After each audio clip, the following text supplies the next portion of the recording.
start. Now your next topic is real estate investment trust. One of the most important chapters. Real estate खैर मैंने हर chapter के पहले यही कहा है और आगे भी कहते रहूंगा. That's my constant thing because I don't know कि क्या important क्या less important है. So again this is also very important. जरूर एक चैप्टर के आगे मैं आपको कहूंगा कि उतना important नहीं है, बट अभी के लिए REIT. अच्छा, real estate investment trust India के अंदर आया कहां से? अगर आप प्रैक्टिकली देखो तो regime for real estate investment trust came in India post 2014. Post 2014 Bharat के अंदर सबसे ज्यादा रेवोल्यूशंस भी आए हैं और सबसे ज्यादा खतरनाक डिसीजन भी लिए गए. डिसीजंस की बात ना करते हुए 2014 की बात करते हैं. भाई हर साल जब गवर्नमेंट आती है ना तो अपना एजेंडा लेके आती है आपके सामने. वो इस बार के 5 साल का पर्सपेक्टिव आइडिया लेके आती है. जब मोदी गवर्नमेंट 2014 में आई तो अपने 5 एजेंडास देखे. स्वच्छ भारत, क्लीन इंडिया सबसे पहले था. सेकंड था मेक इन इंडिया कि हम हमारा इकोनॉमी को कैसे बूस्ट करेंगे. और थर्ड था बूस्ट आवर इकोनॉमी. अब ये जो थर्ड पॉइंट था ना बूस्ट आवर इकोनॉमी, ये है हमारे रियल एस्टेट इन्वेस्टमेंट ट्रस्ट आने की वजह. अब आपने कहा कि कहना क्या चाह रहे हो भाई, ये जो इनका तीसरा एजेंडा था उसने कहा आई विल बूस्ट इकोनॉमी. ठीक है, we will boost the economy. How will we boost the economy? बोला एक चीज, मैं 2 चीजों को आज वेव दे रहा हूं.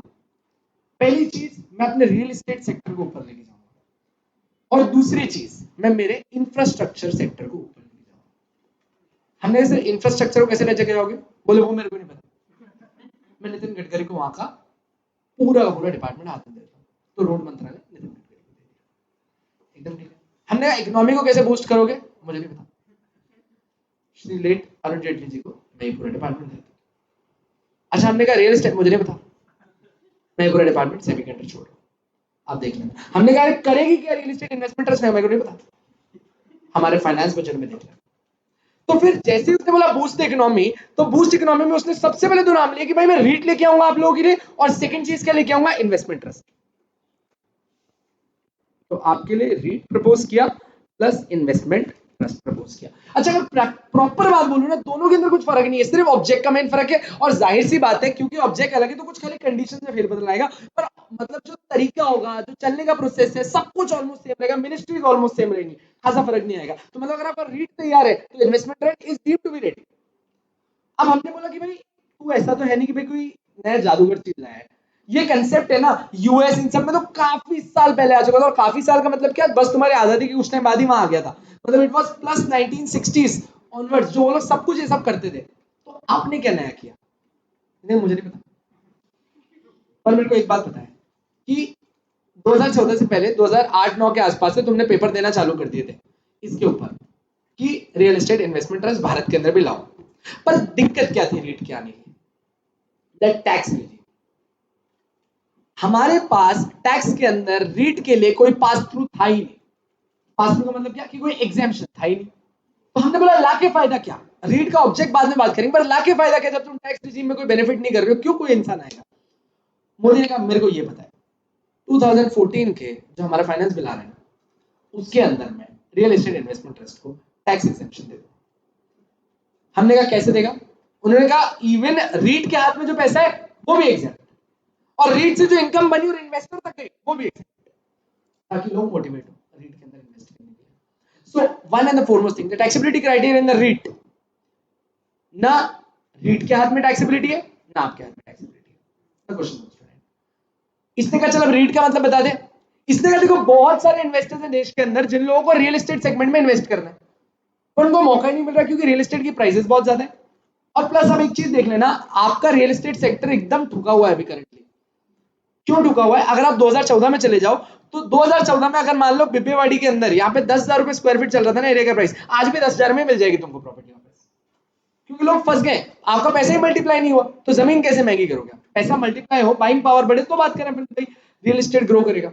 किया ही नहीं. तो उसने अपने एजेंडा में बोला कि खाली और खाली मैं रीड कर दूंगा ना तो उससे कुछ होगा नहीं, या फिर खाली और खाली मैं बोल दूंगा इकोनॉमिक बूस्ट तो होगा नहीं. मुझे मेरे सारे एजेंडाज अचीव करने पड़ेंगे. मेक इन इंडिया भी अचीव करना पड़ेगा, ये भी अचीव करना पड़ेगा, अब सारे एजेंडाज अचीव करूंगा तब तुमको हर जगह क्यूमुलेटिव बेनिफिट दिखेगा. इसीलिए मित्रों मुझे एक और बार इलेक्ट करो. एंड हेंस उसके 2019 का मैनिफेस्टो भी ऑलमोस्ट सिमिलर नेचर पे आया, एक्सेप्ट अब उन्होंने ब्लैक मनी पे बात करना छोड़ दिया. पहले करते थे, अब उन्होंने बोला कि ब्लैक मित्रों जाने दो, ठीक है अपन अपना देखते हैं.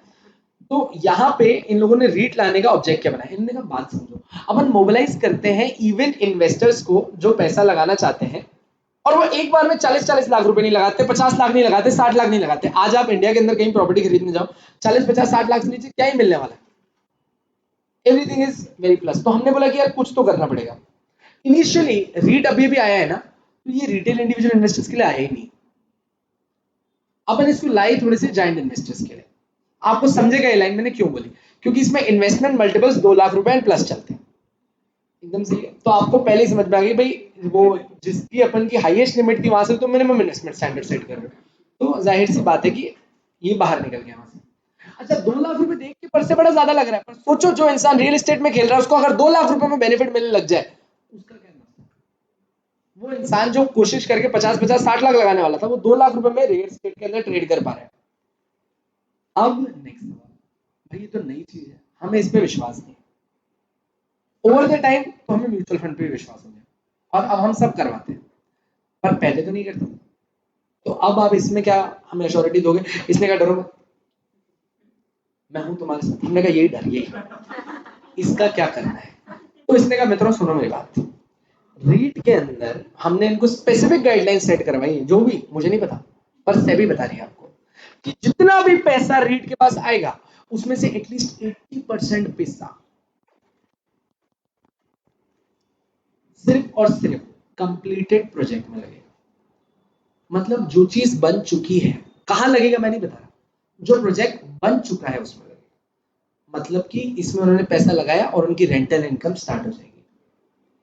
श्योर ना, मतलब आपको डरने की चीज नहीं, डर तो तब लगे ना जो अंडर डेवलपिंग प्रोजेक्ट हो, अभी बना नहीं, रिटर्न नहीं आ रहे, तो हम डरे, बिल्डर भाग गया या कुछ भी हो गया। रेरा भी इसी टाइम पे आया और रेट भी ऑन द टाइम आ गया।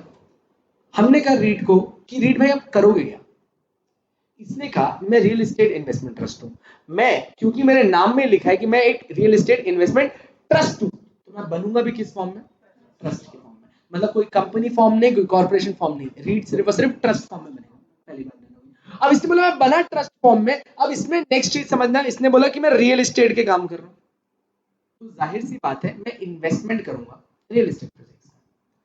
हमने कहा कौन से रियल एस्टेट प्रोजेक्ट में, इसने कहा मॉल के अंदर पैसा लगाओ, बिल्डिंग के अंदर पैसा लगाओ, हर जगह मुझे पैसा लगाया अलाउड है। हमने कहा तो खाली जमीनें भी खरीद सकता है क्या, इसने कहा नहीं, रियल एस्टेट में खाली जमीन में पैसा नहीं लगाया जाता। हाँ आप किसी जगह किसी बिल्डिंग में इन्वेस्ट कर रहे थे जहां पे खाली जमीन साथ में है, वहां भी लगा सकते हैं क्या, बिल्कुल लगा सकते हैं, पर खाली एम्प्टी लैंड नहीं लेनी, क्योंकि खाली एम्प्टी लैंड पे आपको कोई रेंट नहीं आएगा, कोई रेंटल इनकम नहीं, तो वहां पैसा क्यों फंसाने देंगे हम आपको। आपने कहा ठीक है, हमें ये तो समझ में आ गया कि तू कहां पैसा लगाएगा, हमको क्या मिलेगा। इसने कहा देखो तुमको 2 तरीके के बेनिफिट हो सकते हैं, एक मैं प्रॉपर्टी खरीदूं 1 करोड़ में और जब बेचूं तब बेच के 1.5 करोड़ में, 50 लाख का मुनाफा तुमने बांटूंगा। एक मैं प्रॉपर्टी खरीदूं उसे बेचूं ना, पर उससे रेंटल इनकम है, रेंटल इनकम बन जाएगी तुम्हारी इनकम। यहां तक की कहानी क्लियर है। अब हमने पूछा कि क्या रीट कोई है इंडिया में, हमने कहा यस, अभी इसी साल एक एम्बेसी पार्क करके लिस्ट हुई अभी रिसेंटली, इंडिया का सबसे पहला रीट आया। हमने कहा ये क्या करेगी, इसने कहा रीट के 3 स्ट्रक्चर होते हैं, रीट के 3 स्ट्रक्चर होते हैं। कौन से होते हैं, अब ध्यान देना। एक रीट का स्ट्रक्चर होता है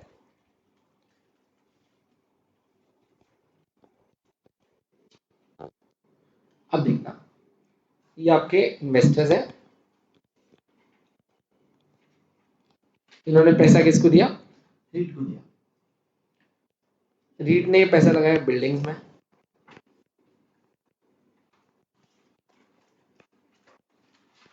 कॉम्प्लेक्स और मल्टीप्लेक्स और एनी अदर, मतलब लाइक बिल्डिंग, और आप मॉल बोल दो, चलो एक बार के लिए सिर्फ ऐसे बताने की बात, कुछ भी बोलो, इन सब में पैसा लगाया। अच्छा अब इसमें कैसे कैसे कमा सकता है, इस मॉल से इसको क्या मिल सकता है, रेंट, रेंट, और ये बिल्डिंग को इसने क्या किया, सेल कर दी, सही बात है। इन सबसे आपको रिटर्न आएगा दोस्त, इन सब से जो रिटर्न आता है ना, वो इसको in the form of dividend किनको देते हैं वापस, इन्वेस्टर्स को देते हैं in the form of dividend. Investors को देता है। पहला पॉइंट एकदम क्लियर है, कोई डाउट नहीं। इस तरीके के रेट को आप बुलाते हो इक्विटी रेट, ठीक है, ये इक्विटी रेट होती है क्योंकि आप इसमें डिविडेंड देते हो। सेकेंड तरीके का रेट, इन्वेस्टर्स पैसा दिया रीट को, पर इस बार रीट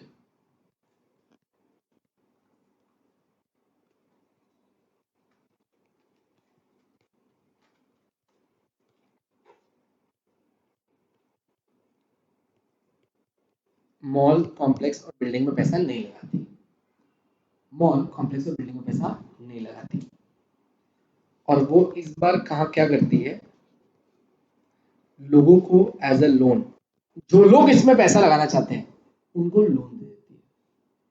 मतलब कि इस बार ये रीट डायरेक्ट मॉल में इन्वेस्टमेंट नहीं करेगी, ये जबकि लोन देगी किनको, बोरोवर्स को, और ये बोरोवर्स इन टर्न कहाँ पैसा लगाते हैं, बिल्डिंग या किसी चीज में। हमने कोई फर्क नहीं पड़ता, पर एक बात समझना, आप लोन दे रहे हो तो ये बोरोवर रीट को क्या देगा,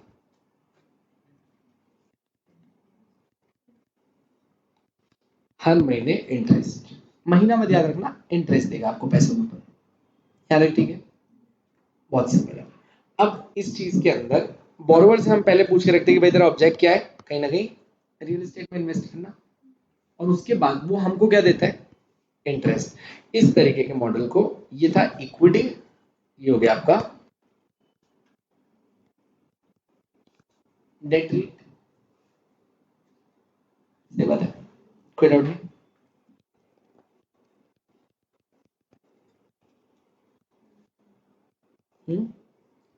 देख लिया,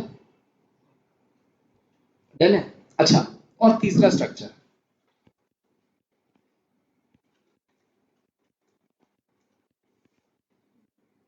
हाइब्रिड रेट। हाइब्रिड रेट का मतलब क्या होगा, जो दोनों काम करता हो, डायरेक्ट इन्वेस्टमेंट भी करता हो, लोन भी प्रोवाइड करता है। ये होती है तीन तरीके की रेट जो इंडिया ने रिकॉग्नाइज की है। आप उसे equity REIT, debt REIT and hybrid REIT के नाम से जानते हैं, समझना, यहाँ तक एकदम क्लियर है। अब आपने समझना क्या है, मिनिमम इन्वेस्टमेंट जब आप रीट में करने आते हो तो कितने रखते हो,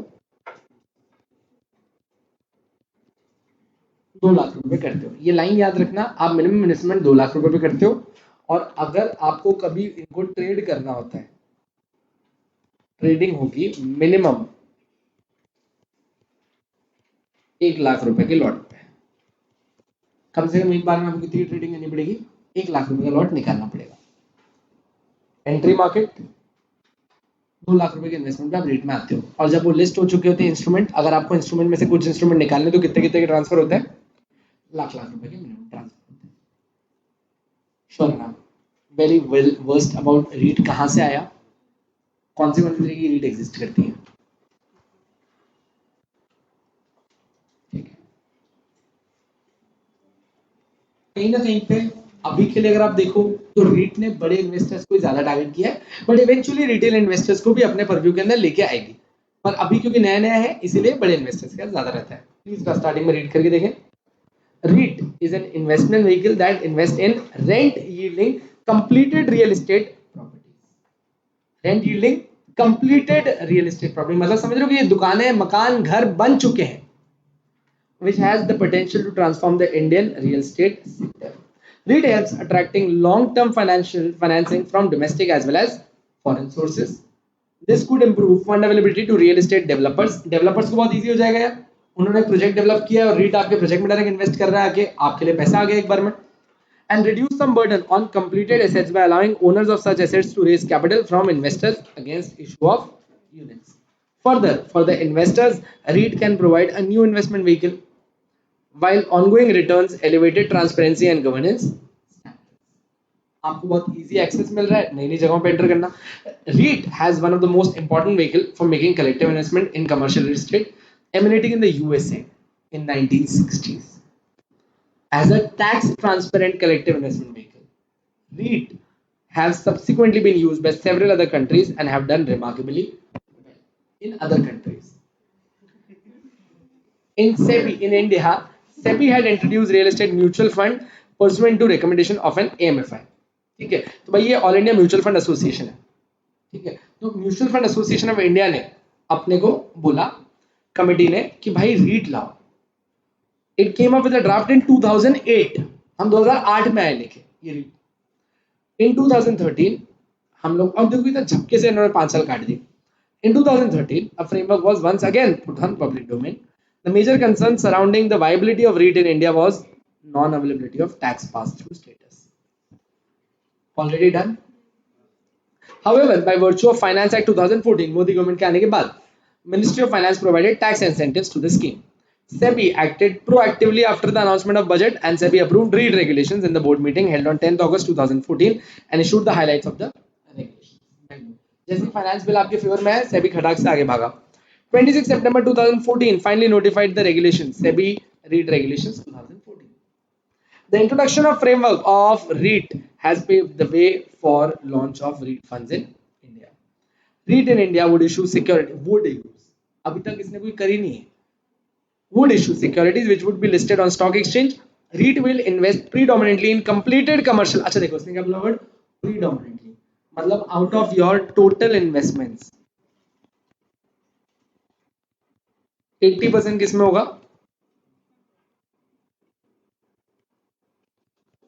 कंप्लीटेड प्रोजेक्ट्स में होगा.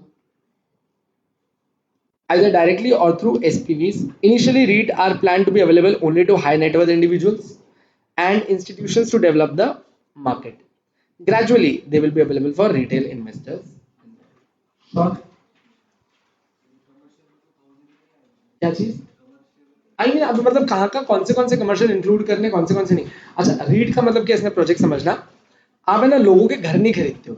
ये क्या कहना चाह रहे भाई, बिल्डर ने कोई कमर्शियल पर्पस बिल्डिंग बनाई, मतलब इस बिल्डिंग को आपने बनाया, अभी तक इसको किसी ने भी ऑक्यूपाई नहीं किया, और आप उस बिल्डर से डायरेक्ट लेना चाहते हो फॉर योर कमर्शियल पर्पस, आप लेके रख लो. अपना पर्पस क्या था? इन्वेस्टमेंट. अपन इस पर रेंट यील्ड करेंगे और वापस से सेल आउट कर देंगे, खत्म. Gradually they will be available for retail investors as well. अभी के लिए रिटेल इन्वेस्टर्स की इन्होंने बात ही नहीं करी है. रीट का स्ट्रक्चर हाँ जी देख लेते हैं. सबसे पहले कौन कौन लोग इन्वेस्ट कर सकते हैं? Unit holders, long term investors, institutional investors, retail investors, lenders and debt finance persons. पैसा किसको दोगे आप? रीट को दोगे. रीट ये पैसा किसको देती है? ट्रस्टी को देती है, जो किसके बेनिफिट के लिए होते हैं? यूनिट होल्डर्स के लिए होते हैं. फिर रीट किसको अपॉइंट करती है? रीट का मैनेजर. और रीट मैनेजर क्या करता है? एक प्रॉपर्टी मैनेजर को अपॉइंट करता है, और प्रॉपर्टी मैनेजर और रीट मैनेजर लेके कहां पे इन्वेस्टमेंट्स करते हैं? रियल एस्टेट एसेट्स में, जो ऑलरेडी अपन कर चुके थे. ये स्ट्रक्चर सेम है वैसा का वैसे ही. श्योर? अभी तक देख लो, कोई डाउट यहाँ पे नहीं? ठीक, अंदर के ये पार्ट मत पढ़ना, मैंने आपको ऑलरेडी बता दिए. Now salient features of REIT 2014. SEBI REIT regulation 2014. My God. Legal structure to be set up as a trust as per the Indian Trust Act 1882. Parties to REIT: sponsor group, REIT-designated sponsors, manager and trustee. Sponsor का मतलब क्या होता है? अभी के लिए सिर्फ इतना पकड़ लो जल्दी से. Promoter of REIT, new addition to REIT will be called as REIT-designated sponsor, manager to the REIT, trustee to the REIT. Sure enough? 4 लोग हैं. स्पॉन्सर जिसने शुरू किया, री-डेजिग्नेटेड स्पॉन्सर, आप लोग किसी को लेके आए एज अ स्पॉन्सर आपके पार्ट में, manager to the issue and trustee.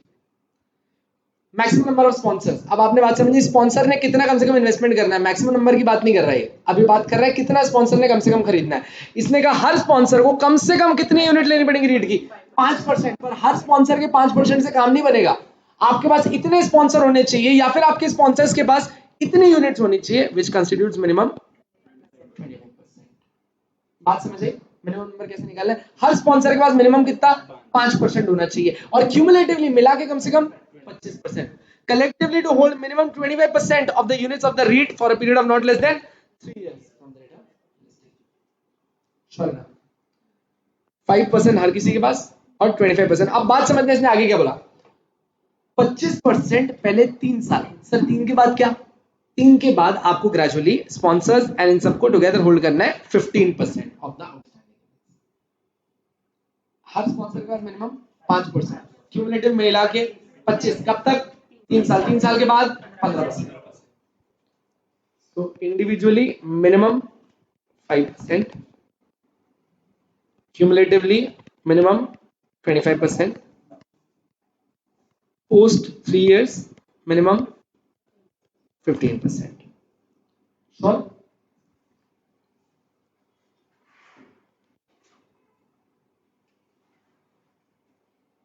जैसा नॉर्मल डिबेंचर ट्रस्टी में आप रजिस्टर्ड हो ना, बस वही होना चाहिए। और आप कहीं से भी स्पॉन्सर या मैनेजर या प्रिंसिपल वैल्यूअर के रिश्तेदार नहीं होने चाहिए, क्योंकि ट्रस्टी क्या होना चाहिए?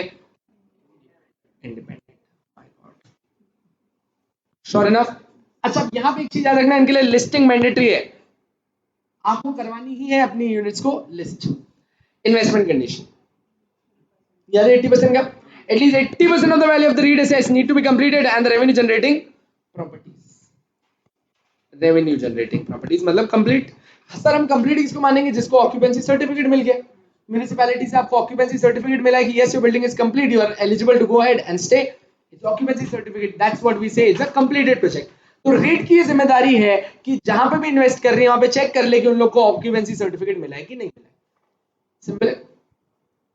Now other permissible investment. अच्छा एक बात समझना, इन रिमेनिंग 20% में आप इवन एक डेवलपिंग प्रोजेक्ट में भी इन्वेस्ट कर सकते हो। अच्छा ये आपके मॉड्यूल में लिखा नहीं है, बट स्टिल इस चीज को याद रखना, remaining 20% can be invested in developing projects. आपने ऐसा लिखा तो है नीचे देखो, बट इसमें कंडीशन है कि इस 20% का भी मैक्सिमम 10% ही अपन लोग अंडर डेवलपमेंट वाले प्रोजेक्ट्स के अंदर लगा सकते हैं। मतलब जो प्रोजेक्ट अभी तक बना नहीं है उसमें कितना पैसा लगाया जा सकता है? आपके सारे पैसे का 20%, और उस 20% का भी खाली 10%। ठीक है, डन। डेवलपमेंटल प्रॉपर्टीज, लिस्टेड और unlisted debt of companies corporate in real estate sector. आप कौन सी कंपनीज में लगा सकते हो? कंपनीज में लगा सकते हो, बॉडी कॉर्पोरेट्स में लगा सकते हो, जिनका ऑब्जेक्ट क्या है? रियल एस्टेट सेक्टर में काम करने का, चाहे वो लिस्टेड हो या अनलिस्टेड। पर कितना? Out of the 100% only 20%। Sir इसमें कोई लिमिट है क्या? कोई लिमिट नहीं है, कितना भी लगाओ। सिर्फ अंडर डेवलपमेंट प्रोजेक्ट्स के ऊपर बात की थी उसने कि इस 20% का भी आधा ही लगा सकते हो।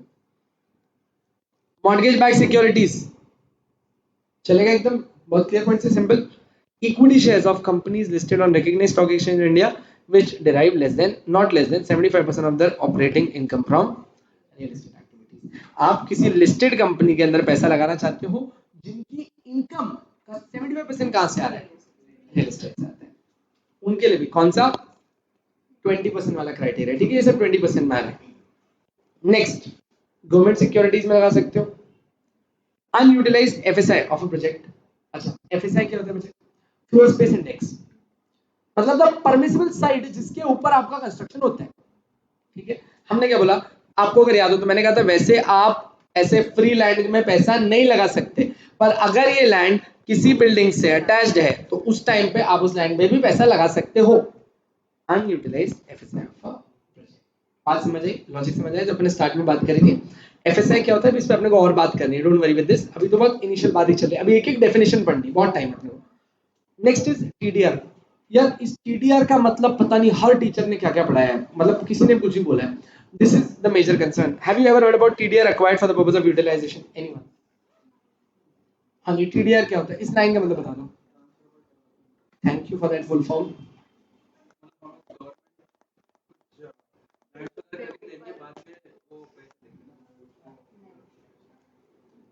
ठीक है, 500 रुपए का क्वेश्चन है, मेरे को नहीं पता। हाँ मतलब आप एक मिनट सोच लो, 500 क्वेश्चन है, हार के तो लूंगा भी, अब नहीं खेलना। चल लूंगा, नहीं सिर्फ दूंगा 500 रुपए। और फोन बंद है मेरा, ऐसे मत भिखारी भिखारी मत करना, चार्ज होने के बाद भेजूंगा पैसे। हाँ अगर आप देते हैं टीडीआर का मतलब, एक बार सबको सुन लेना फिर आंसर करना। क्यों सबसे पहले लीक कर लिया, फिर आंसर रिपीट कर देख लेना। तो देख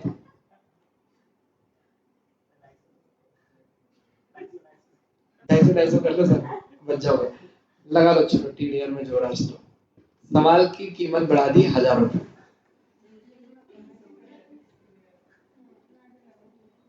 1000 रुपये दे रहा हूँ, चलो गूगल करना, गूगल कर लो।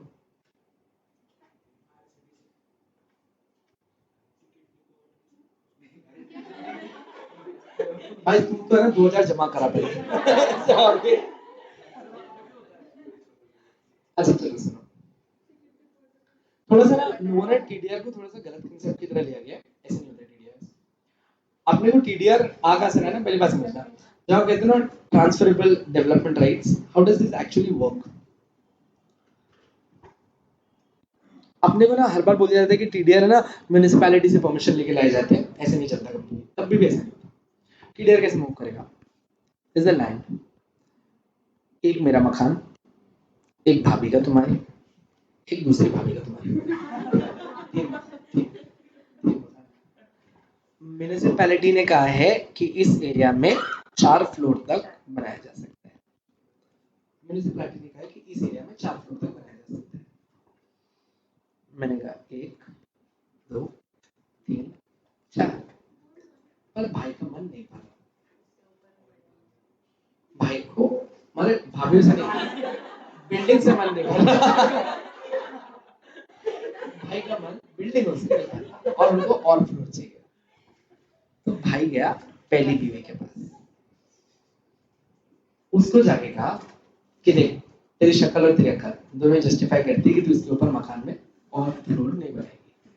तेरे पास 1 2 3 4 फ्लोर की परमिशन है, अपने 2 डेवलपमेंट राइट्स मुझे ट्रांसफर कर दे और इसके लिए तेरे को पैसे देता हूं। इसने कहा मंजूर। फिर मैं गया तुम्हारी दूसरी भाभी के पास, मैंने तेरी शक्ल देख तेरे तो मकान में बिक जाए, तू तो अपने चारों के चारों फ्लोर का राइट मेरे को ट्रांसफर कर दे। इसने कहा डन। अब मेरे पास 6 फ्लोर और बनाने की परमिशन, ठीक है। तो पहला टीडीआर परचेज होता है आपके नियर बाय लोकेलिटी से। जब ये परचेज कर लें, इसको सर्टिफाई करता है म्युनिसिपैलिटी, तो इट इज अ परचेज। वरना आप लोग क्या करते हो कि म्युनिसिपैलिटी से परमिशन लेने को हम टीडीआर कहते हैं। जब आप म्युनिसिपैलिटी से परमिशन लेने को टीडीआर कहते हो और मैं आपको कहूंगा कि इन पैसों को आप टीडीआर में इन्वेस्ट कर सकते हो, तो आप ये कहना चाह रहे हो कि म्युनिसिपैलिटी खरीद लोगे। Getting the point? So these funds are not directly going to the municipality. These funds are used to purchase TDR, which are certified by again the municipality. What's the difference? अब आपने यहाँ पे बोला कि sir एक second, दीदी की हो गई शादी किसी और से, ठीक है, और दीदी को हुए 8 बच्चे over the period of time. अब उनको मकान में और फ्लोर बनाने हैं, वो मेरे पास है, उसने कहा ऊपर की 2 फ्लोर तोड़ दे, मैं अपने बना रही हूँ, चलता है क्या? नहीं। तो उसके बच्चे कहाँ रहे?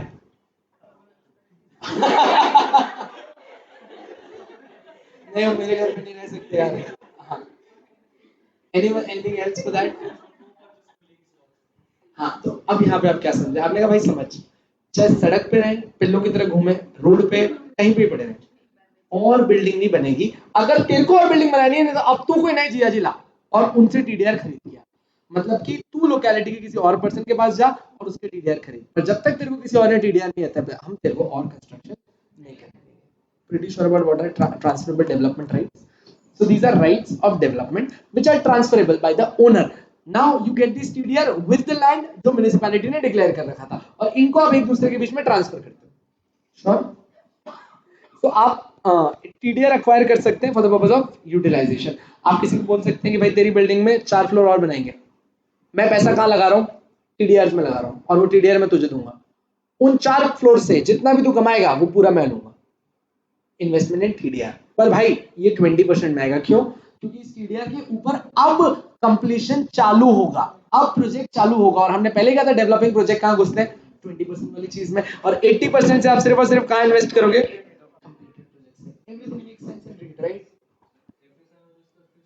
आएगा एफएसआई पे आ रहा है, अपन एफएसआई 5 मिनट का बस नेक्स्ट डेफिनेशन में आ रहा है, ठीक है। TDRs are rights on which there is no up till now FSI, because this was the last line.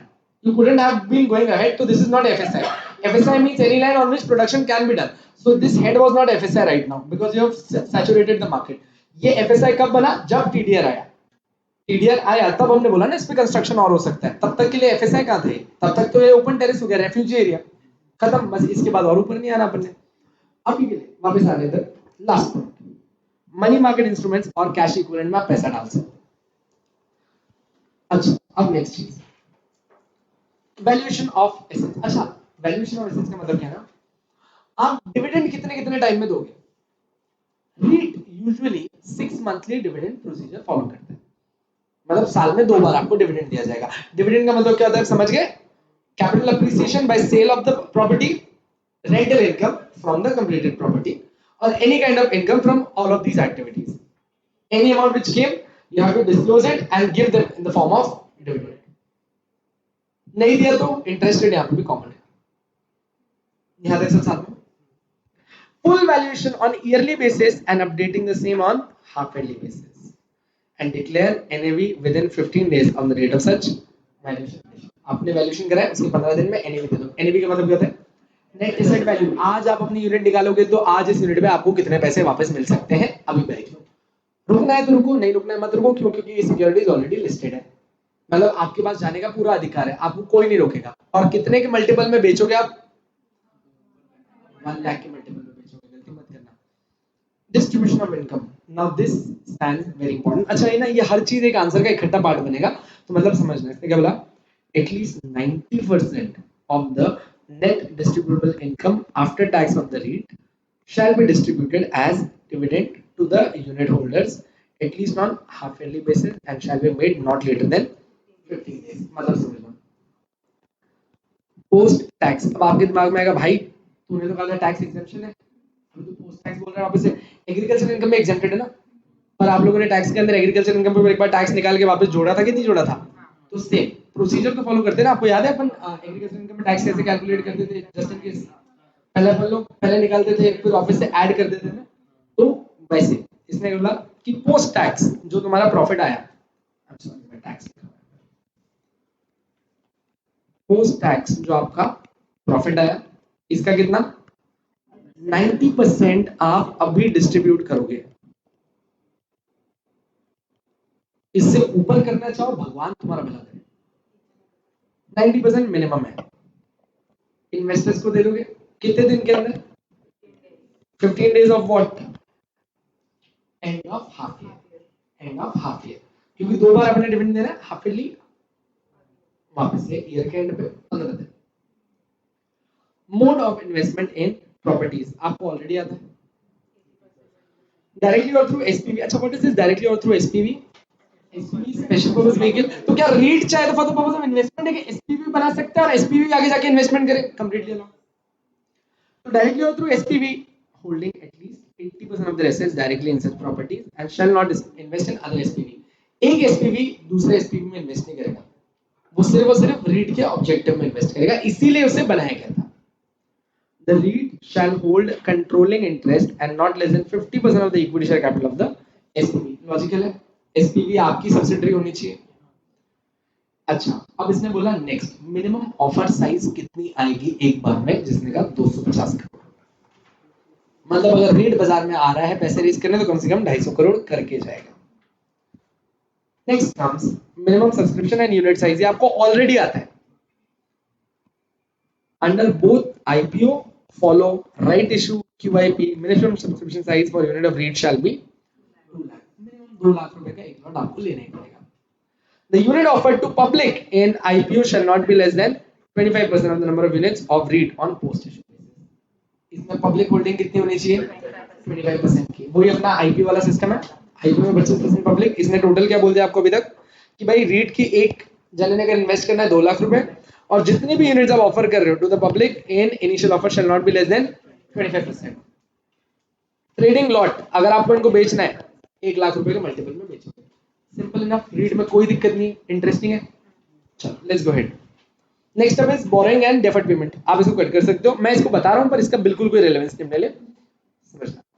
आप बात कर रहे हो बोरोइंग एंड डेफर्ड पेमेंट्स की। अब इसने क्या बोला कि भाई तू अपने लिए बोरोइंग भी कर सकता है, एक तो रीड के लिए इन्वेस्टमेंट ले रहा था, अब तेरे को ऐसी जरूरत पड़ गई है कि रिटर्न्स देने के लिए अगर इन्वेस्टमेंट करने के लिए तेरे को बोरोइंग्स करनी पड़ रही है।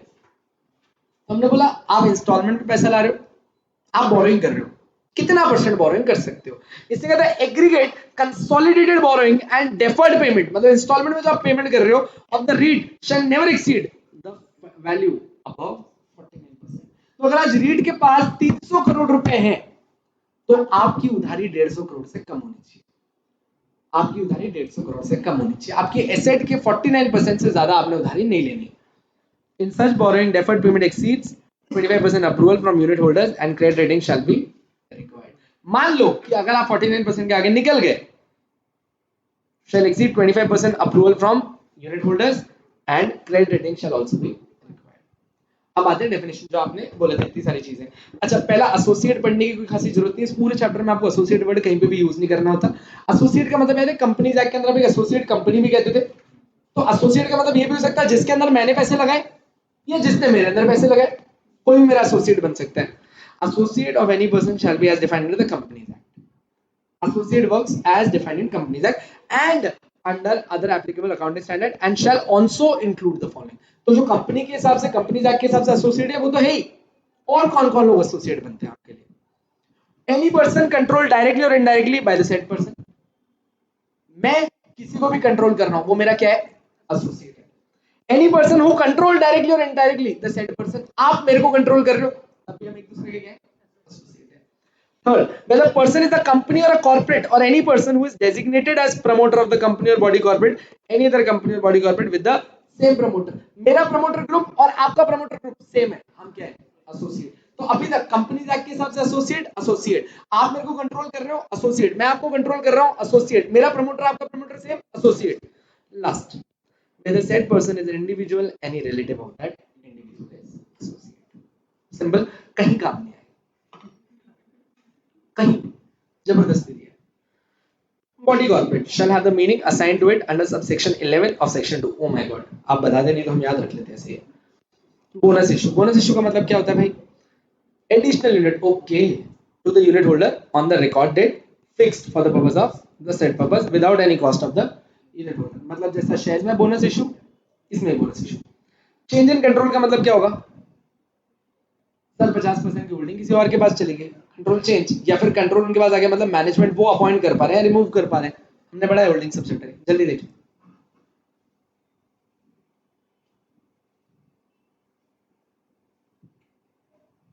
पानी है किसी पास? सर तुम जान पूछे पानी खत्म कर रहे हो, मेरा गला सूख जा, मैं छुट्टी दे रहा हूं।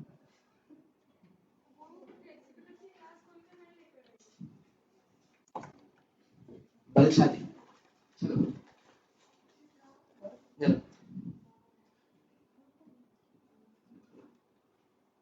जल्दी जल्दी जल्दी।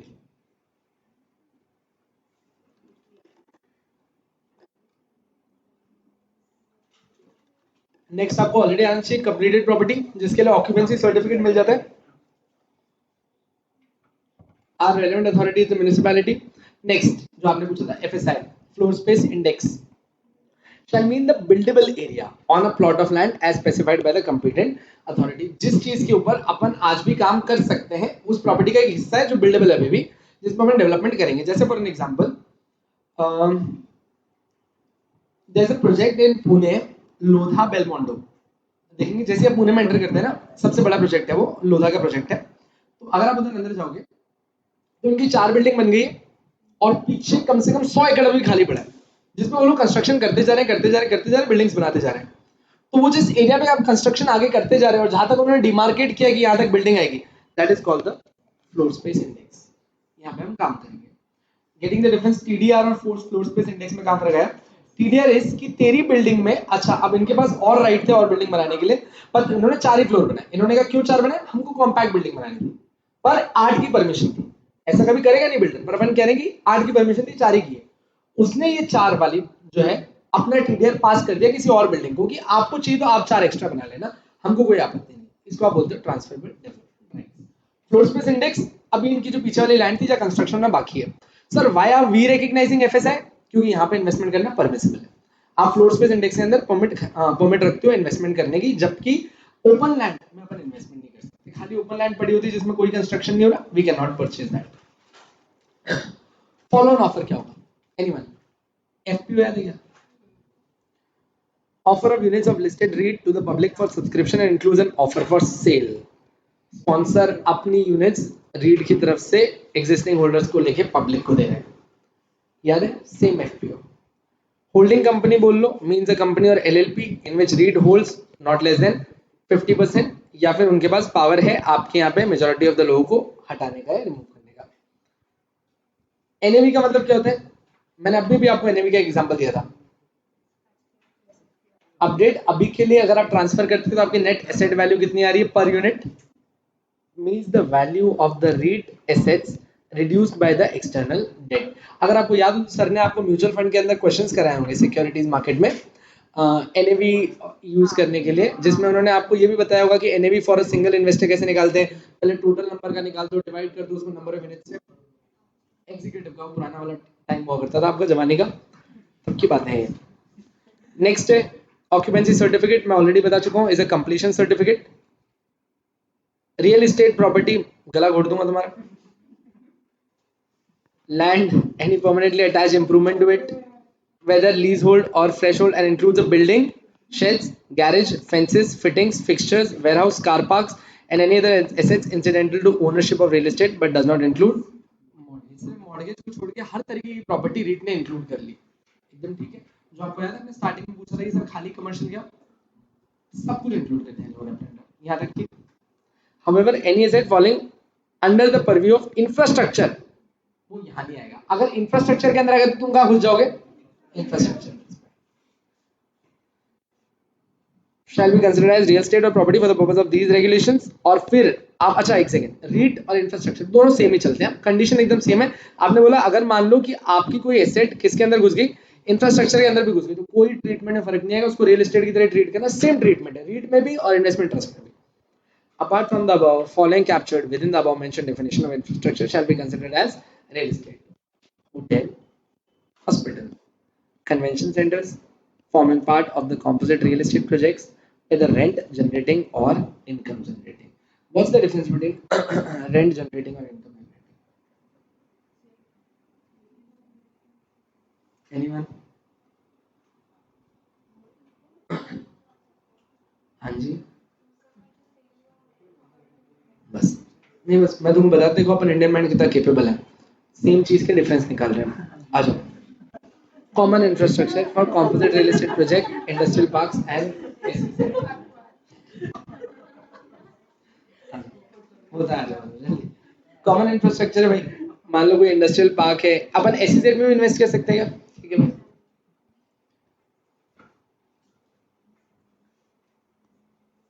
ठीक है, बस इसको रीड दे दो। ऑलरेडी ये सब करवा दिया मैंने आपको ऊपर। स्पॉन्सर क्या होता है आपको बताया था, रीडेजिग्नेटेड स्पॉन्सर जो बाद में रिस्पांसिबिलिटी लेता है, स्पॉन्सर सबके एक एक खाली बस एक बार देख लीजिए, सब कुछ रिपीट है।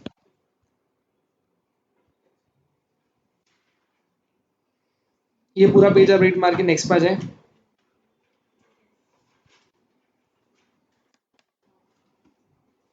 अच्छा कोई डाउट तो नहीं अपने रीड में? नहीं ना? चैप्टर आगे बहुत टाइम पास है, मतलब स्टार्टिंग में अपन ज्यादा टाइम स्पेंड करते हैं हमेशा हर चैप्टर में, पीछे बहुत एकदम वॉक थ्रू होगा।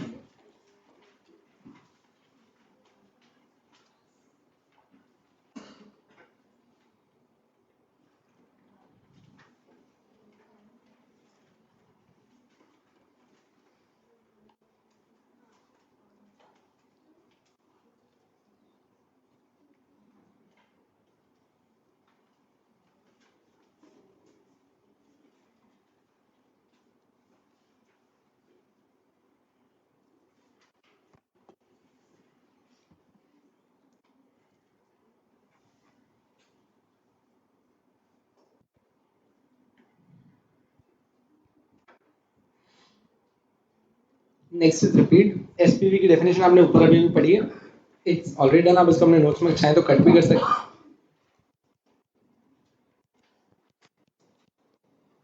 स्पॉन्सर का मतलब क्या होता है? जो रीड स्टैब्लिश करता है। स्पॉन्सर ग्रुप का मतलब क्या होता है? स्पॉन्सर, अगर मान लो कि स्पॉन्सर एक बॉडी कॉर्पोरेट है तो उसके अंदर की कोई भी entities controlled by such body corporate, entities और person who control such body corporate, entities or person which are controlled by a person referred at clause B। अब समझना प्लीज वापस से। आपने बोला स्पॉन्सर ग्रुप का मतलब क्या होता है? सबसे पहला खुद स्पॉन्सर स्पॉन्सर ग्रुप का एक पार्ट है। सेकंड इसने बोला इनके sponsor is a body corporate. Sponsor क्या है? कंपनी है। Either person which are controlled by such body corporate, जो लोग इस बॉडी कॉर्पोरेट के अंदर कंट्रोल किए जाते हैं, या अपन दूसरा बोल लें वो लोग जो इस बॉडी कॉर्पोरेट को कंट्रोल करते हैं। मतलब वही एसोसिएट वाली definition. Third, which are controlled by person referred as clause B. Subsidiary of the body corporate which controls you are also part of the promoter group, that is the sponsor group. I am controlling a REIT. I am body corporate, I am controlling this. I am sponsor और कोई individual उधर है वो भी sponsor है, मेरी कोई subsidiary is also part of sponsor group. in case sponsor is an individual, मेरे immediate relative, that is spouse or any parent, brother, sister or child or of the spouse। entities or person which are controlled by such individuals, और मैं अगर और कोई entity को control करता हूं तो वो भी प्रमोटर ग्रुप का पार्ट बन जाएगा। इसको आराम से, अब है आपके टीडीआर। अच्छा, टीडीआर आपके मॉड्यूल के हिसाब से आपने देख लिया, मैंने आपको इन डिटेल बता दिया। यू वांट आपको कुछ ऐड करना आप कर सकते हैं। Shall mean developmental right issued by the competent authority under laws in lieu of the area. देखो अब इसने क्या बोला, टीडीआर मतलब क्या है, डेवलपमेंटल राइट्स हैं जो कंपिटेंट अथॉरिटी ने इशू किए हैं इन ल्यू ऑफ द एरिया रिलिंग्विश्ड और सरेंडर्ड बाय द ओनर और डेवलपर और by way of declared incentive by the government और अथॉरिटी।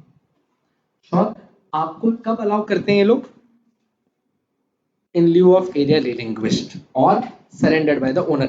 ओनर ने सरेंडर कर दिया या रिलिंग्विश करके अपने राइट ट्रांसफर कर दिए, तब वो आपको अलाउ करेंगे, वरना नहीं। वैल्यूअर का मतलब क्या होता है, registered valuer as per the companies act 247। Eligibility criteria, this is very important for the exam perspective, mark this important.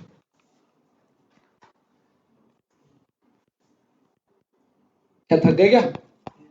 हाँ बस पूछ रहा था। No person shall act as REIT unless it is registered with SEBI। आपको REIT बोलेंगे जब आप SEBI के साथ रजिस्टर्ड हो। सोचा था कभी सपने में इतनी बड़ी बात? Under the REIT regulation also, if you have missed it out, the following conditions shall be considered before grant of registration। पहली है दिल दहलाने वाली, applicant। The applicant must be a sponsor on behalf of trust, and trust deed shall be duly registered in India under the provision of Registration Act 1908, containing its main objective as undertaking activity of REIT। तो पहला point क्या था कि applicant क्या होना चाहिए, registered in the form of a trust, और registration act के अंदर उसको अपन ने अपना मेन ऑब्जेक्टिव क्या दिखाना चाहिए, performing the activities of REIT। Second, sponsor. एक सेकंड, हर स्पॉन्सर के बाद REIT की कितनी यूनिट होनी चाहिए? मिनिमम 5% है क्या? Each sponsor shall hold or propose to hold not less than 5% of the number of units of REIT। और टोटली मिला के कितनी होनी चाहिए? Further, each sponsor and sponsor group shall be clearly identified in the applicant of SEBI in the offer document placement memorandum as applicable। सबसे पहली बात, एक एक स्पॉन्सर के पास मिनिमम 5% और सारे स्पॉन्सर्स का नाम आप लोगों ने अपने इंफॉर्मेशन मेमोरेंडम में देना है। 3 साल के बाद 15%। 15% आप कैसे भी होल्ड करें एज तो reclassified, but to be a sponsor 5% is minimum. हाँ, 5% इज मिनिमम। अगर आपको स्पॉन्सर कहलाना है ना तो आपके पास 5% होना चाहिए। अगर आप इससे नीचे जाते हो तो अब आपके ऊपर बाइंडिंग नहीं है, पर आप क्लासिफाई नहीं करोगे as a part of sponsor. For each sponsor group not less than 1% shall be identified as a sponsor. At least 1% तो स्पॉन्सर कहलाना चाहिए। Out of the entities categorised as sponsor group only the following entities में be considered. Please please please please, अरे टैटर बंद करो। देखो a person or entity who is directly or indirectly holding an interest or shareholding in any of the assets or SPV or holding companies proposed to be transferred to the साची, आप समझो। इतना ध्यान देने को बताओ ना तो योर वर्क, मैं तेरे से बोलूं तो वो ध्यान पड़ रहा है क्या? कमिंग बैक, आप पढ़ रहे थे out of the entities categorised as sponsor group. इसने बोला ओनली द फॉलोइंग एंटिटीज में बी कंसिडर। किस किस को आपने कंसिडर करना है? सबसे पहले एनी पर्सन और एंटिटी हु इज डायरेक्टली और इनडायरेक्टली होल्डिंग एन इंटरेस्ट और shareholding in any of the assets और एसपीवी। कोई परसेंटेज बोला? नहीं बोला, परसेंटेज की बात नहीं करी। इनका कहना क्या था, कौन सी एंटिटीज को अपन ने भी स्पॉन्सर ग्रुप का पार्ट मानना है? कोई भी पर्सन या कोई भी एंटिटी जो डायरेक्टली या इनडायरेक्टली होल्ड करती है कोई भी तरीके का इंटरेस्ट या शेयर होल्डिंग पैटर्न, किसके अंदर? आपकी एसेट्स के अंदर, या फिर आपकी एसपीवी के अंदर, या फिर आपकी होल्डिंग कंपनी के अंदर जो उस एसपीवी को होल्ड कर रही है। अगर कोई भी इंटरेस्ट है allowed. A person or entity who is directly or indirectly holding units of REIT on post issue basis. आपने REIT के अंदर पोस्ट इशू बेसिस पे आज ही इन्वेस्टमेंट करके रख लिया था. A person or entity whose experience is being utilized by the sponsor for meeting with the eligibility condition required under REIT regulation. किनको स्पॉन्सर ग्रुप का पार्ट माना? पहला. अच्छा एक सेकंड बात समझनी, मैं कहना क्या चाहता हूँ, आज मैं न रीट को जानता हूँ ना कहीं भी, और मैंने आके रीट के अंदर इन्वेस्टमेंट किया, तो उसमें कभी भी स्पॉन्सर ग्रुप में नहीं आऊंगा. स्पॉन्सर ग्रुप में कौन आएगा? सबसे पहले स्पॉन्सर ग्रुप में भाई आएंगे वो लोग जो मैंने यहाँ पे अभी भी देखे, जो आपको कंट्रोल कर रहे हैं, आपकी बॉडी कॉर्पोरेट आपको कंट्रोल कर रही है, उसकी सब्सिडरी, ये लोग आएंगे. पर हमने कहा सब लोगों को स्पॉन्सर ग्रुप बोल देगा, इसने कहा नहीं, हम किनको स्पॉन्सर ग्रुप बुलाएंगे? एक्चुअली वो पर्सन जो इनकी पहले तो रिश्तेदारी में आता है एक, प्लस उसका एसेट्स में एसपीवी में डायरेक्टली या इनडायरेक्टली कोई शेयर होल्डिंग कंट्रोल है, तब हम उसको बुलाएंगे स्पॉन्सर ग्रुप. सेकंड, कोई पर्सन डायरेक्टली या इनडायरेक्टली होल्ड कर रहा है रीट की पोस्ट इशू यूनिट्स, और वो किनसे रिलेट करता था पहले भी हमारी डेफिनेशन के हिसाब से? स्पॉन्सर ग्रुप से. हम उसको कंसीडर करेंगे स्पॉन्सर ग्रुप. एंड लास्ट, जिसका एक्सपीरियंस रीट यूज कर रहा है इस अपने पूरे के पूरे प्रोजेक्ट के अंदर, मतलब कि उसके पास कोई यूनिट हो या ना हो, पर उसके एक्सपीरियंस को यूज करके रीट रजिस्ट्रेशन लेना चाह रहा है.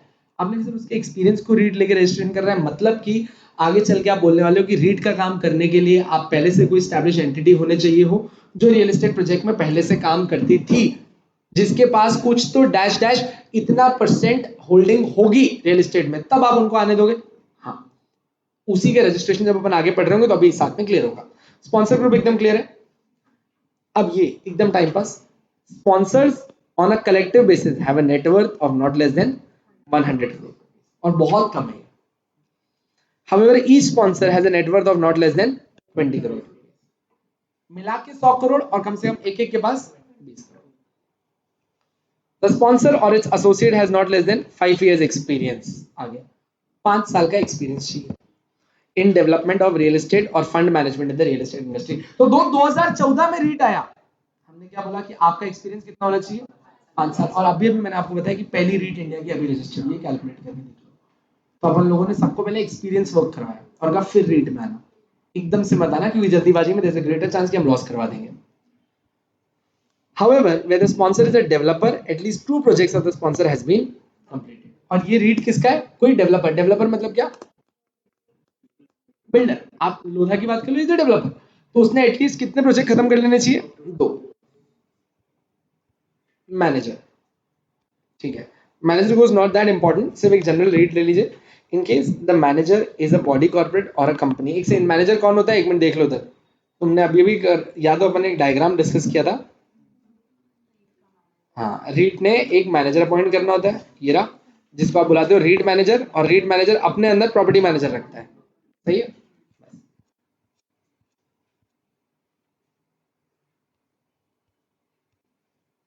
एक सेकंड खाली आप पहला रीड कर लें, एक minute.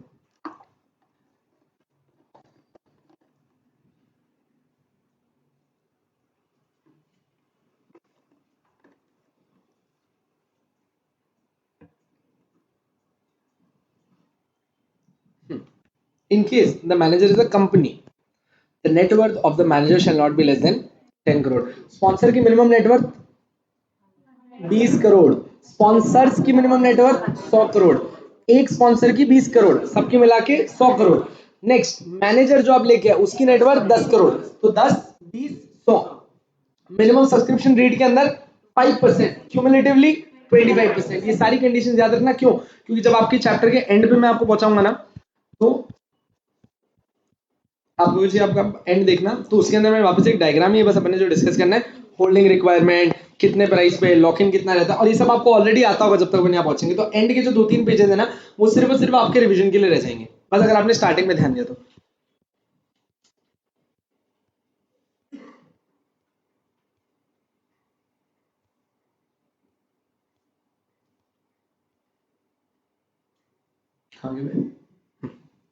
The manager must have at least 5 years experience. वो अभी अपन ने ऊपर पढ़ा था.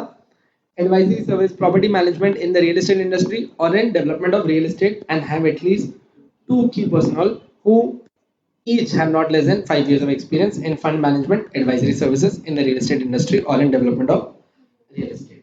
Simple है. एक मैनेजर अपने अपॉइंट किया. मैनेजर अगर कंपनी है तो नेटवर्क 10 करोड़। मैनेजर के पास कितने लोग हुआ? 2 लोग, और दोनों का एक्सपीरियंस कितना? 5 साल। कहाँ पे? रियल एस्टेट के। The manager shall have not less than the manager shall not less than half of its director in the case of a company or members of the governing body in case of an LLP as independent and not directors or members of the governing board of the managers of another. आपके पास कितना board independent? 50% board independent की तरह आना चाहिए.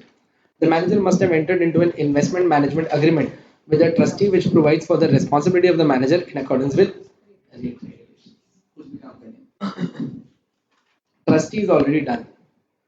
जो debenture trustees के हिसाब से रजिस्टर हो के आया हो, इंडिपेंडेंट पर्सन हो, आपसे कोई रिश्ता ना रखता हो. जल्दी एक बार देखिए.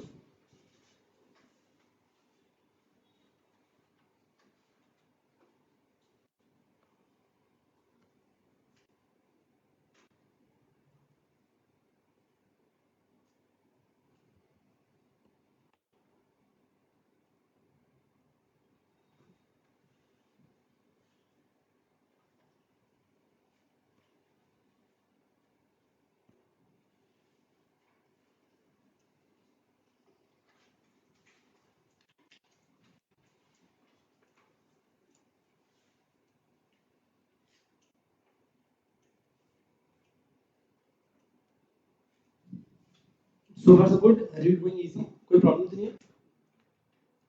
अच्छा, यहाँ से आपको एकदम कम्युनिटी है कि आप थोड़ी देर बाद बोल सकते हो कि बहुत थक गए और समझ में नहीं आ रहा, और अगर ना समझ में आ रहा तो रुकेंगे, वरना तंग मत करना, और कसम है तुमको अपनी, झूठ नहीं बोलोगे. Issue and allotment of units. Next अब क्या है? Issue and allotment of units. अब इसने क्या बोला कि आप कितनी यूनिट्स इशू करोगे, मिनिमम कितने की आपकी नेटवर्थ होनी चाहिए. पहला, a REIT shall make an initial offer of its units by way of public issue only. हमने कहा था मैंडेटरी लिस्टिंग आपके लिए, तो आपको तो मैंडेटरी लिस्ट करा के पब्लिक इशू ही करवाना है.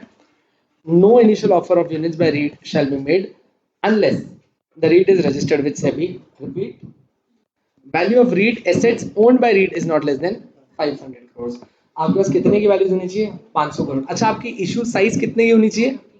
250 सीआर. देखो ना, बार बार चीजें मैं रिपीट इसलिए कर रहा हूँ, याद रहे. स्पॉन्सर का मिनिमम 5%, क्यूमुलेटिवली 25%. स्पॉन्सर की मिनिमम नेटवर्थ 20 सीआर, मिलके 100 सीआर. मैनेजर की मिनिमम नेटवर्थ 10 सीआर. दो लोग साथ में चाहिए जिनका एक्सपीरियंस 5 साल का. आप लोग आज जब आ रहे हो रीट अप्लाई करने के लिए, आपके पास एसेट्स कितने की होनी चाहिए? 500 सीआर. तो कोई बदुआ दे रहे हो कि मेरा गला क्यों एकदम बैठता जा रहा है? It may be noted that the value such shall mean the value of the specified portion of the holding of REIT in underlying assets or SPV. The minimum number of unit holders other than sponsor, its related parties, its associate forming part of public shall be not less than 200. बहुत important है, इस point को mark कर देना. मतलब रीट को provide करने के लिए कम से कम कितने लोग होने चाहिए? 200 इन्वेस्टर्स आने चाहिए आपके पास, जिनमें से बात समझनी है other than your sponsor, sponsor के रिलेटेड पार्टीज या फिर एसोसिएट. एसोसिएट बस यही वर्ड यूज होता है, जिसके लिए आपको ऊपर पूरा एसोसिएट पढ़ाया है. ऑफर साइज देख लो आपने कितनी करनी थी? 250 करोड़. तो डन है. एसेट्स कितनी होनी चाहिए? 500 सीआर. आपकी ऑफर साइज 250 सीआर. अच्छा, एक इन्वेस्टर ने कम से कम कितने का इन्वेस्टमेंट करना है? 2 लाख रुपए का इन्वेस्टमेंट करना है. बहुत बढ़िया. The requirement at any point of the time before allotment of unit in accordance, the requirement of ownership of assets and the size of REIT shall not be less than 500 and may be complied at any point of the time before allotment. 500 crore वाला काम कभी पूरा कर लेना allotment से पहले. In accordance with the offer document, placement memorandum, subject to a binding agreement with the relevant parties that such requirement shall be fulfilled prior to allotment. आप agreement sign करके बोलोगे कि allotment से पहले हम 500 करोड़ का जुगाड़ कर देंगे. And the designated stock exchange to the effect and adequate disclosure in this regard in the offer document. For a REIT raising funds through an initial offer, the units proposed to be offered to the public through such initial offer. अच्छा देखो, पहला point आपने को automatically समझ में आना चाहिए. अब देखो, मैं एक चीज बोल रहा हूँ, आपने वो याद कर लिया, आप हमेशा करेगा. 25%, 10%, 10%. 25%, 10%, 10% का मतलब क्या? अगर आपकी इशू साइज 1600 करोड़ से कम है तो 25% पैसा पब्लिक का. 1600 करोड़ से ज्यादा है पर 4000 करोड़ से कम है. अच्छा, एक सेकंड, 4000 करोड़ का 10% कितना होता है? 400 सीआर. याद रखिए.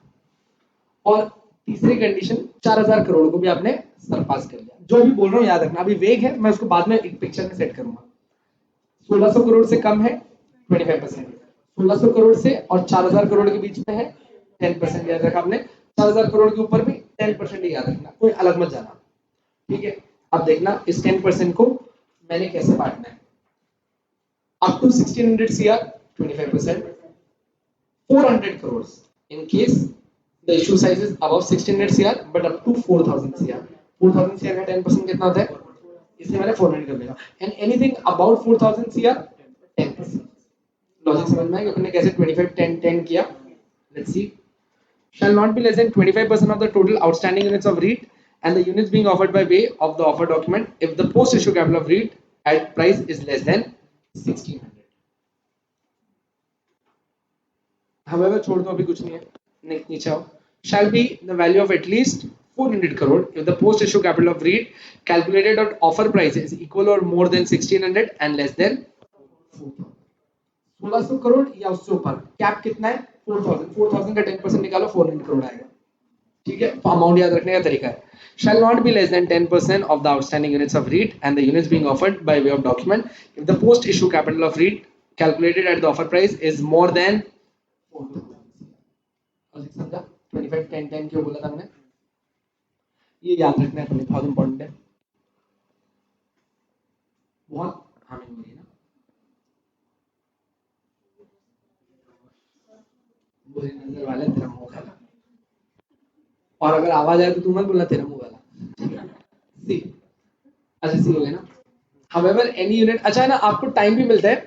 मान लो आप 25% से नीचे, 400 करोड़ से नीचे या फिर 10% से नीचे आ गए, 3 साल का टाइम आपके पास टू करेक्ट दिस सिचुएशन, ठीक है। जैसे कोई इमीडिएट गला नहीं घोटेंगे आपका। Any unit offered to sponsor or the manager or the related parties or their associates shall not be counted towards the units offered to public. Further, any listed REIT which has public holding below 25%, such REIT shall increase its public holding to at least 25% within a period of 3 years from the date of issuing to initial। 3 साल का time है आपके पास।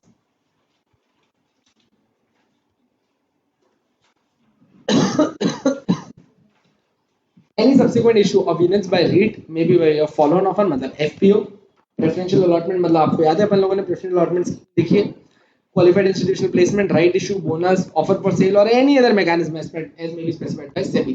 कोई भी तरीके से आगे units और दी जा सकती हैं। REIT through the merchant banker shall file a draft offer document along with the prescribed fees with the designated stock exchange and SEBI not less than 30 working days before filing of the offer document। 30 दिन पहले आप लोगों ने merchant banker की मदद से अपना offer document किसको फाइल करना है, स्टॉक एक्सचेंज एंड सेबी को। तो आपको चाहिए तो आपको अगर अपने पॉइंट शॉर्टन अप करने तो आप लिख सकते हैं इसमें 30 days prior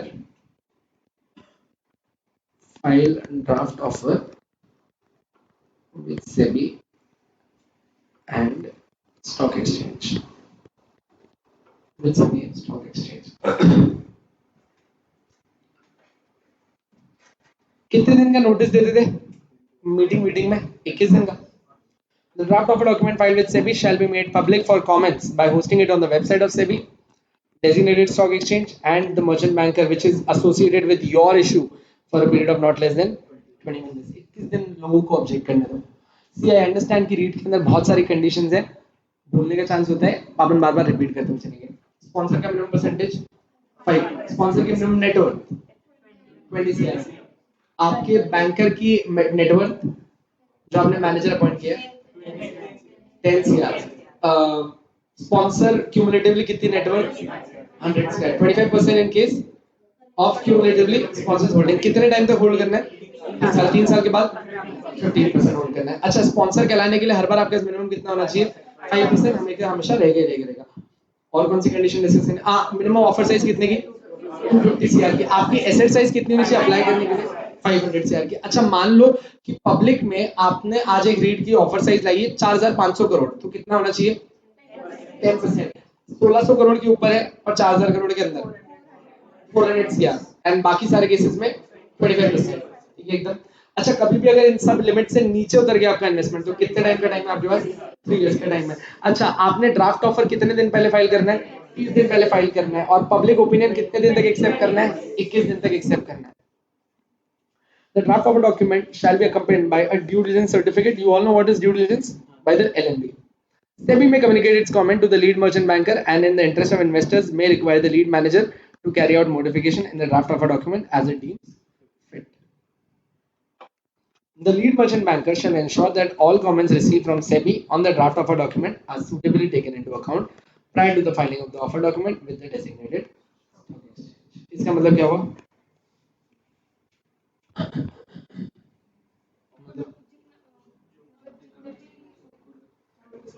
ऑफर डॉक्यूमेंट देने से पहले जितने भी सेबी के Any observation received should be first corrected, filed it with the stock exchange, and then the offer should be made public. अच्छा, in case of no observation, मैंने आप सबको ऑब्जर्वेशन का लेटर भी भेजा था आपके व्हाट्सएप पे, आपने देखा था. ऑब्जर्वेशन मतलब कोई चेंजेस इनकॉर्पोरेट करने, अगर उन्होंने कोई चेंजेस बोले नहीं, go ahead, then REIT may file the offer document or follow an offer. The offer document shall be filed with the designated stock exchange and SEBI not less than 5 working days before opening of the offer. बात समझना पूरी कहानी. Draft offer document 30 दिन पहले, comments 21 दिन पहले, कम से कम 21 दिन के लिए कमेंट्स रिसीव करना है. और आपका जो ऑफर डॉक्यूमेंट, जो ऑब्जर्वेशन इनकॉर्पोरेट करने के बाद तैयार है, वो ऑफर के 5 दिन पहले. तो I am just writing it down. ये आपका ऑफर है, ऑफर के 5 डेज पहले, ऑफर के 5 डेज पहले आपने स्टॉक एक्सचेंज के साथ इसको फाइल करना है. That is my offer document. इसके 30 डेज पहले आपने ड्राफ्ट ऑफर डॉक्यूमेंट फाइल करना था सेबी और स्टॉक एक्सचेंज के साथ. इस फाइलिंग के बाद 21 डेज के लिए आपने ऑब्जेक्शंस का वेट करना था. Do you remember? Offer 5:30, objection for 21 days. Sure? वापस बताऊं, ये लिखा हूं वापस? एनीवन? लिख लो.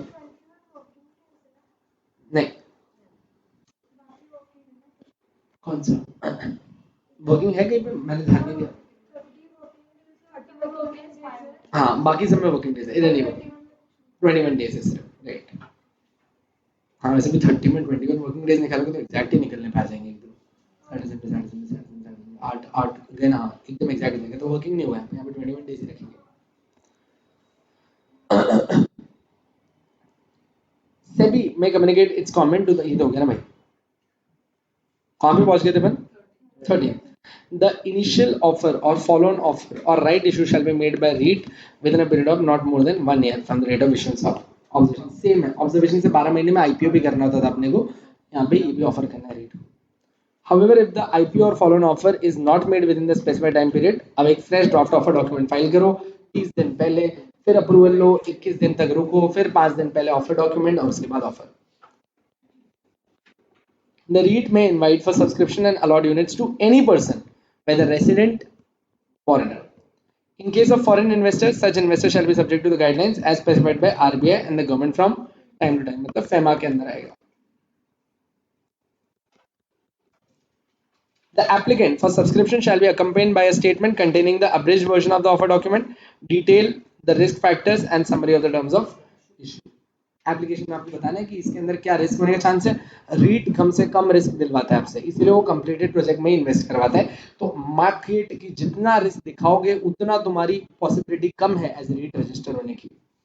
Under both initial offer and follow on public offer, the REIT shall not accept subscription of an amount less than 2 lakh rupees. Already done. Shall not be open for subscription for a period of more than 30 days. Offer ज्यादा से ज्यादा कितने दिन? 30 दिन के लिए खुला रहेगा. In case of over subscription, the REIT shall allot units application on a proportionate basis, rounding off to the nearest integer, subject to minimum subscription amount पर as specified above. मतलब कम से कम 2 लाख रुपए वाला अलॉटमेंट तो करना ही करना है नियरेस्ट इंटीगर तक. आप जितने लोगों को अलॉट कर सकते हो कर देना.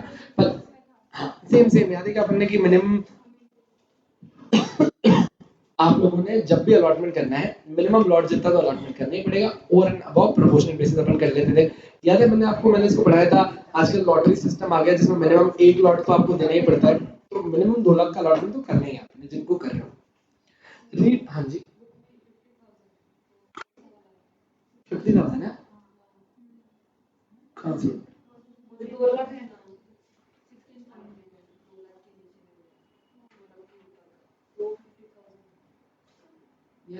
तो 2 लाख में पढ़ा आज तक, मतलब 2 लाख है ना किसी रिवाइज मॉड्यूल में आएगा, कुछ दिया कि नीचे स्टार मार्क करके अमेंडमेंट कुछ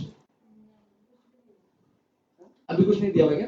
ठीक है, एक बार इसको डैश करके लग दो, I just check it up कि अगर मान लो इनकेस द अमाउंट इन लोगों ने जो अपन बोल रहे थे कि आरआई को भी इंक्लूड करने वाले आज नहीं तो कल, कहीं उन्होंने उसकी वजह से एप्लीकेशन लॉट कम किया हो, I check it, I will get back tomorrow कि 50,000 है कि नहीं है। बाकी अभी के लिए मतलब इवन जब मैंने पोस्ट भी चेक किया था तो मैंने कोई अमेंडमेंट देखा नहीं था ऑफ 50, विल डू इट, अपन चेक कर लेंगे कल। अभी के लिए 2 लाख होल्ड कर लो, कल बता देता हूं बाकी। REIT shall allot units or refund application as the case may be within 12 working days from the date of closing of the issue. Allotment कितने दिन में? 12। सारी की सारी REIT unit should be in dematerialised form. क्यों? क्योंकि तुम listed हो, मैंडेटरी लिस्टिंग है, रहने ही तुमको उस पे। अच्छा, क्या अपन रीड यूनिट का प्राइस बुक बिल्डिंग प्रोसेस से भी निकाल सकते हैं? Value of public issue shall be determined through the book building process or any other process in accordance with the guidelines issued by SEBI. अच्छा, रिफंड कब करना है? मिनिमम सब्सक्रिप्शन रीच नहीं हुआ। To all applicant in case it fails to collect the minimum subscription amount of exceeding 90% of the fresh issue, मतलब minimum subscription same है, अगर 90% नहीं आया cancel. Second, to applicants to the extent of oversubscription in case the money received is in excess of the extent of oversubscription as specified in the offer document. The right to retain such oversubscription cannot exceed 25% of the issue size. Do you remember मैंने आपको ना अभी recently कौन से concept में बताया था? जहाँ मैंने कहा था कि कभी भी ओवर सब्सक्रिप्शन रखना नहीं है, रिटेन मत करना, वापस दे देना। अभी अभी अपने लास्ट में बात करी थी, याद है आपको कि हमने कहा था सिक्योरिटाइजेशन में कि कभी भी ना आपने होल्ड नहीं करना, जितना भी पैसा आपके पास आए ना, आपने जितना अलॉट करना था करो, ओवर सब्सक्रिप्शन रिवर्स करते हैं। पर रीट में देखो क्या बोला उसने, 25% तक ओवर सब्सक्रिप्शन आप रिटेन करके रख सकते हो कि रुक जा, अगर यहाँ से कोई ट्रांसफर हो रहा होगा तो तेरे को भी अलॉटमेंट दे देंगे, या फिर हम लोग जो आगे फर्दर स्कीम ला रहे होंगे उसमें तेरे को अलॉटमेंट दे देंगे, अभी रुक जा, हमारी नेक्स्ट स्कीम तक के लिए रोक सकते हो। कितना? 25% तक रोक सकते हो। The offer document shall contain adequate disclosure towards the utilization of oversubscribed proceeds, if any, and such proceeds retained on account of oversubscription shall not be utilized towards general purpose. कोई जनरल पर्पस के लिए इसको use मत करना। अच्छा, मैंने इस line को एक बार और सुनना, इसमें 5 मिनट का काम है बात करने के लिए। आप सब लोगों ने I have created a REIT ऐसा लगाया, to which these are the investors who all have oversubscribed it. यहाँ तक अगर मैं अलॉटमेंट देखूं तो एकदम प्रॉपर हो रहा है ना, ये सब ओवर अलॉटमेंट है। मैंने कहा अपन कितना अलॉटमेंट रोक के सकते हैं? वो सब्सक्रिप्शन पार्ट का 25% मैं रिटेन कर सकता हूँ कि भाई आप लोग रोक सकते हैं, बाकी लोगों को निकाल दें। इनका ओवर सब्सक्राइब पार्ट में 25% है, वो कैसे रिटेन होता है? प्रपोर्शनल बेसिस पे। मतलब आप लोगों ने 100 रुपए लगाए, आपने 100, आपने 100, आपने 100, आपने 100, आप सबके 25 रुपए रोक लूंगा और आप सबका बाकी पैसा आपको रिफंड कर दूंगा। और ये जो 25 रुपए मैंने आपके रोके, ये कब तक के लिए रोके रखूंगा? Till my new setup scheme और for any kind of non payment, जिसकी वजह से मुझे फॉरफीचर करना है, मैं आपको अलॉटमेंट दूंगा। नेक्स्ट, जो पैसा मैंने इनका रोका है वो सिर्फ और सिर्फ जो मैंने ऑफर डॉक्यूमेंट में डिस्क्लोज किया है उसी पर्पस के लिए यूज किया जा सकता है, और किसी भी चीज के लिए यूज करना है इट्स नॉट अलाउड। समझ में आता है? क्या चीज? Your choice, your choice. हाँ, नहीं इनफ ही होगा, आपने अपनी इश्यू से डिसाइड किया तो इनफ ही होगा। It is your choice if you want to retain, you don't want to retain, धक्के मार के निकाल देंगे, कोई लोड नहीं। पर अगर तूने अपनी चॉइस एक्सरसाइज करी तो मैक्सिमम कितना? 25% रिटेन कर पाएगी, इससे ज्यादा रोक ही नहीं सकते अपन किसी का पैसा। देख लो, the applicant to the extent oversubscribed in case of money received is in excess of the extent of oversubscription as specified in the offer document, the right to retain over such subscription cannot exceed 25% of the issue size. Your right to retain cannot exceed 25%. To all the applicants in case of number of securities to initial offer forming part of the public is less than 200, 200 से नीचे की तो scheme ही नहीं बनती थी, 200 से नीचे हुआ रिफंड करो। If the manager fails to allot or list the units or refund the money within the specified time, then the manager shall pay interest to the unit holders at 15% per annum. Till such allotment, listing, refund, and such interest shall not be recovered in the form of fees or any part by the manager of the REIT. कोई समझा रहा है क्या point? Anyone?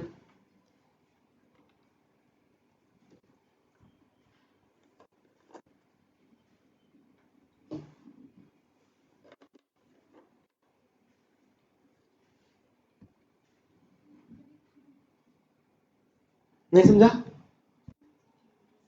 या फिर अभी इतनी हिम्मत नहीं।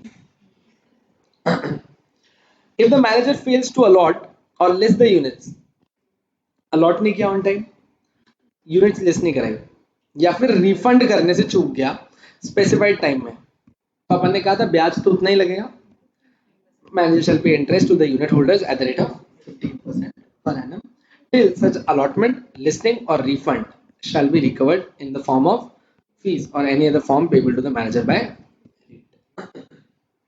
यहाँ तक ठीक है. 15% पे इंटरेस्ट देना है आपको. Units may be offered for sale to public if such unit have been held by existing unit holders for a period of at least 1 year prior to the filing of draft of a document with SEBI. अच्छा, आप लोग क्या बोल रहे थे वापस देखना. Units may be offered for sale to public if such units have been held by the existing unit holders for a period of at least 1 year prior to the filing of draft of a document with SEBI. However, the holding period for the equity shares, compulsory convertible securities from the date such securities are fully paid up or partnership interest in the holding company in SPV against which such units have been received shall be considered for the purpose of calculation of 1 year. पूरा पूरा cut करना, सिर्फ एक line लिखना, सिर्फ एक चीज देख लेना. From the securities were fully paid up, from the securities were fully paid up the period of 1 year, the period of 1 year has to be reckoned, has to be reckoned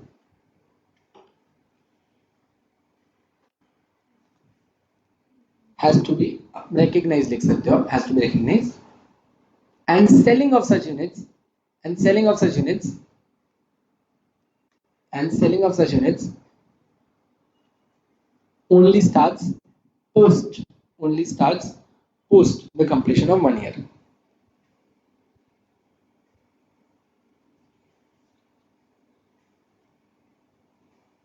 अच्छा, आपको याद है क्या अपन ये जो आईपीओ में पैसा लेते थे तो कितना जनरल कॉर्पोरेट पर्पस के लिए यूज कर पाते थे?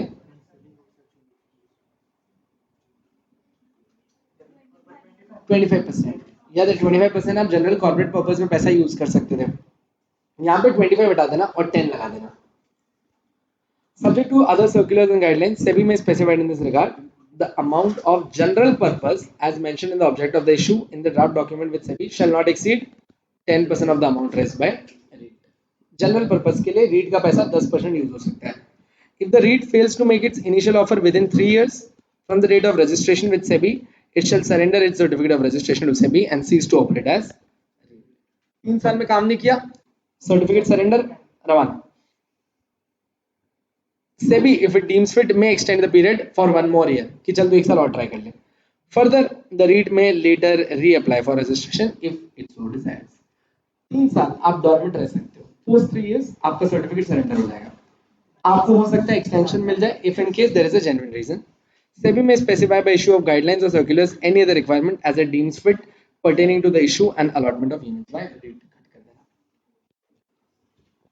हाँ जी, बोलो यहाँ तक कोई दिक्कत नहीं. एक बार वापस पॉइंट ऊपर देख लो अगर कोई पार्ट रह जाए आपको इसमें.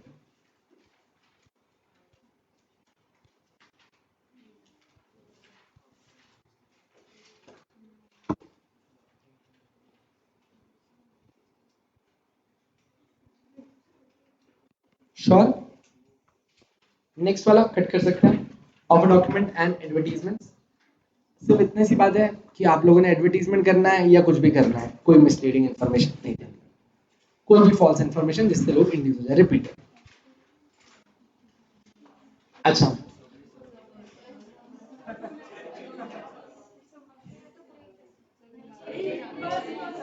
कहाँ जाना है? कुछ संडे प्लान है? अच्छा, अगर टेस्ट कैंसिल करा तो 1 घंटा और रुकोगे? सोच लो एक बार. अरे मेरे ऊपर ले लूंगा भाई मैं कि मैंने बच्चों को बहुत लेट से बताया. अरे नहीं बोल रहा हूँ. एक सेकंड, तुम दोनों चुप हो जाओ. हाँ, एक मिनट बाकी. बिल्कुल हालत नहीं किया. चलो लास्ट पॉइंट कर लो, फिर रुक जाते हैं. खाली ये कर लो 9.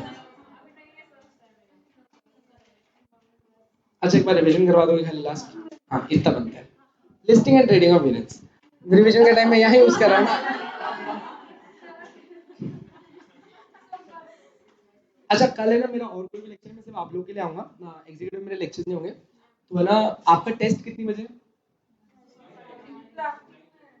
मतलब सर के लेक्चर में कल टेस्ट ही है ना, तो आपको आपका और कोई सुबह लेक्चर है उससे पहले मैं आपका टेस्ट 9 to 10 करवा दूं, 10 ऑनवर्ड्स मेरा लेक्चर रख दूं। आपका कोई और लेक्चर तो नहीं, मतलब जस्ट इन केस आपका कोई चीज डैमेज नहीं हो रही तो 10 बजे से है ना, ठीक है। तो कल आपका 9 से 10 का टेस्ट रखवा देता हूँ, मैं सर को कह देता हूँ, और पोस्ट 10:15 15 मिनट ब्रेक लो, 10:15 ऑनवर्ड्स मैं आ जाऊंगा आप लोग के साथ, and 10:15 onwards we start with your funding का लेक्चर। ये भी खत्म हो जाएगा, इन्वेस्टमेंट ट्रस्ट करवा दूंगा, ऑफर का हुआ है। कम कर देगा दोनों।